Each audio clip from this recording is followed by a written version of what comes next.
നമസ്കാരം. വീണ്ടും ഞാനാണ് വെറുപ്പിക്കൽ പരിപാടിയായിട്ട് ഞാൻ വീണ്ടും വന്നിട്ടുണ്ട്. ഞാൻ ഉപയോഗിക്കുന്ന ഒരു വണ്ടിയാണ് കേട്ടോ. ആ വണ്ടി കൂടി കാണിച്ചു തരാൻ ചെയ്യും. ഇത് BMW 3 സീരീസിൽ പെട്ടൊരു വണ്ടിയാണ്. 3 സീരീസിനാണ്. അപ്പോൾ അവരുടെ വണ്ടികളിൽ അങ്ങനെ 331 അങ്ങനെ വണ്ടിയുടെ റേഞ്ച് അനുസരിച്ച് 3+ ഇങ്ങനെ അവരിടും. 325 ഉണ്ട്, 310 ഉണ്ട്.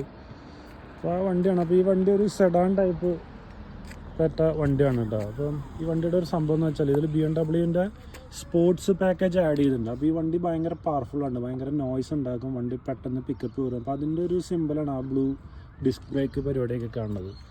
അതുപോലെ തന്നെ ഈ ഒരു സംഭവം BMW പവർ പാക്കേജ് ആഡ് ചെയ്തിട്ടുള്ള വണ്ടികളിലുണ്ടാവും.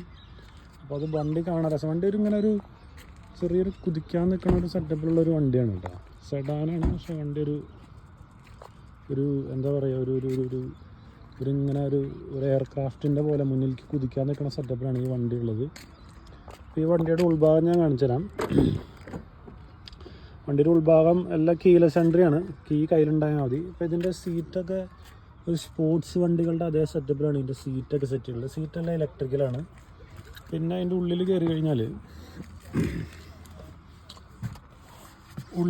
കഴിഞ്ഞാൽ BMW ലോഗോ സ്റ്റിയറിംഗ് കാണാം. ഇതിൻ്റെ സേഫ്റ്റി ഫീച്ചേഴ്സ് ഞാൻ കാണിച്ചു തരാം കേട്ടോ. അപ്പോൾ നമ്മൾ വണ്ടി ഓണാക്കി കഴിഞ്ഞാൽ വണ്ടിയുടെ സംഭവം ഈ സൈഡിലാണ്. ഇതിനകത്തൊരു ഇൻഫോർടൈൻമെൻറ്റ് സിസ്റ്റം ഉണ്ട്. അപ്പോൾ ആ സിസ്റ്റം നമുക്ക് ഇത് വെച്ചിട്ട് ചെയ്യാം കേട്ടോ. അത് വെച്ചിട്ട് ചെയ്യാൻ പറ്റും. അതിൽ പാട്ടൊക്കെ വരും, പരിപാടിയൊക്കെ വരും. പിന്നെ നമുക്ക് പല ഇതുണ്ട്. സ്പോർട്സിലിട്ട് കഴിഞ്ഞാൽ വണ്ടി മറ്റേ എക്സോസ്റ്റ് ബുംബും ഒച്ചയൊക്കെ കേൾപ്പിക്കും. പിന്നെ ഫ്രണ്ടിലൊരു വീണ്ടും ഒരു സംഭവം ഡിസ്പ്ലേ ഉണ്ട്. അപ്പോൾ അതിനകത്ത് നമുക്ക് നമ്മുടെ സ്പീഡ് പരിപാടി ഇതൊക്കെ കണ്ടോ. സ്പീഡ് പരിപാടി കാണിക്കും. ഡോറൊക്കെ ഓപ്പൺ ആക്കിയിട്ടുണ്ട്. ചെക്കാവുന്ന ഡോർ ഓപ്പൺ ആക്കിയിട്ടുണ്ട്. അപ്പോൾ അതിൻ്റെ സൈഡിൽ ഡോറ് ഓപ്പൺ ആക്കി അതിനകത്ത് കാണിക്കും. പിന്നെ അതിനകത്ത് പാട്ടൊക്കെ ഉണ്ടെങ്കിൽ അത് കാണിക്കും. ഫ്യൂവൽ ടാങ്ക് എത്ര കിലോമീറ്റർ ഉണ്ട്, ഇനി ഉള്ള പെട്രോൾ വെച്ച് പോവും. പിന്നെ ഒരു ഹെഡ്സപ്പ് ഡിസ്പ്ലേ ഉണ്ട്. ആ പലർക്കും ഇപ്പം കാണാൻ പറ്റുന്നില്ല. ഇവിടെ കണ്ടോ ഹെഡ്സപ്പ് ഡിസ്പ്ലേ.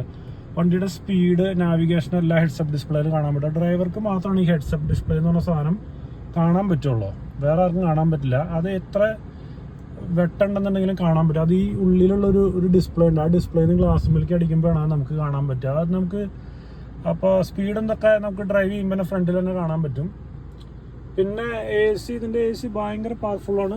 5 പേർക്ക് ഇരിക്കാം. പക്ഷേ ഇത്തിരി പാടാണ്, കാരണം വണ്ടി ഒരു പതുങ്ങിയിരിക്കുന്ന വണ്ടിയാണ്. പിന്നെ ഇതിൽ മെയിനായിട്ട് നമ്മുടെ ഇതിനകത്തൊരു സൺറൂഫ് ഉണ്ട്. സൺറൂഫിൻ്റെ ഒരു പരിപാടി ഞാൻ കാണിച്ചു തരാം. സൺറൂഫ് അങ്ങനെ ഒരു പരിപാടിയുണ്ട്. സൺറൂഫ് ഇങ്ങനെ വയ്ക്കാൻ പറ്റും, അത് തിരിച്ചിടാം. പിന്നെ ഈ വണ്ടിയുടെ ഞാൻ മെയിനായിട്ട് കാണിക്കുന്നത് എന്താ വെച്ചാൽ ഈ വണ്ടി സെൽഫ് റിവേഴ്സ് പാർക്കിങ്ങുകളിലാണ്. നമ്മളിപ്പോൾ ലൈൻ കാണിച്ചെടുത്ത വണ്ടി തന്നെ പാർക്ക് ചെയ്യും. അതുപോലെ തന്നെ ഇതിൻ്റെ ക്യാമറയാണ് കാണിച്ചു തരാൻ പോണത്. ഈ ക്യാമറ കാണുമ്പോൾ ഇതിൽ 360 ക്യാമറ ഉണ്ട്. ഇതിൻ്റെ പാർക്കിംഗ് പരിപാടിയൊക്കെ വളരെ ഭംഗിയായിട്ട്. ഇതൊക്കെ പുറകിൽ പാർക്ക് ചെയ്തോണ വണ്ടിയാണ് ഈ കാണുന്നത്. അപ്പോൾ വണ്ടിയുടെ ക്യാമറയൊക്കെ നല്ല ക്രിസ്റ്റൽ ക്ലിയർ ആണ്. പിന്നെ വണ്ടിക്ക് ഒരു സംഭവം ഉള്ളതെന്ന് വെച്ചാൽ വണ്ടിയുടെ മെയിനായിട്ടുള്ള സ്റ്റീരിയോ പരിപാടികളൊക്കെ ഭയങ്കര സെറ്റപ്പാണ്. ഇപ്പം ഈ വണ്ടിയിൽ വയർലെസ് ചാർജിങ് ഉണ്ട്. നമ്മുടെ മൊബൈൽ ഇതിൻ്റെ ഉള്ളിൽ വെച്ച് കഴിഞ്ഞാൽ തന്നെ ചാർജ് ആവും. 2 കപ്പ് ഹോൾഡർ ഉണ്ട്, പരിപാടിയൊക്കെ ഉണ്ട്. പിന്നെ സേഫ്റ്റി ഭയങ്കര ഇമ്പോർട്ടൻ്റ് ആണ്. വണ്ടി ഓട്ടോമാറ്റിക് ബ്രേക്കിംഗ് ഉണ്ട് നമ്മുടെ. പിന്നെ ലൈനിൽ നിന്ന് മാറില്ലേ വണ്ടി. അത് നമ്മൾ അസിസ്റ്റ് ഇട്ട് കഴിഞ്ഞാൽ ഈ ഒരു സംഭവം ഉണ്ട്. ഇതിലിട്ട് കഴിഞ്ഞാൽ വണ്ടി ലൈനിൻ്റെ ഉള്ളിൽ നിന്ന് മാറില്ല, ഇൻഡിക്കേറ്റർ ഇടാണ്ട് മാറില്ല. പിന്നെ നമ്മൾ വയർലെസ് ആപ്പിൾ, ആൻഡ്രോയിഡ്, കാർപ്ലേ അങ്ങനെ പരിപാടിയൊക്കെ ഉണ്ട്. അപ്പോൾ അതിനകത്ത് ജസ്റ്റ്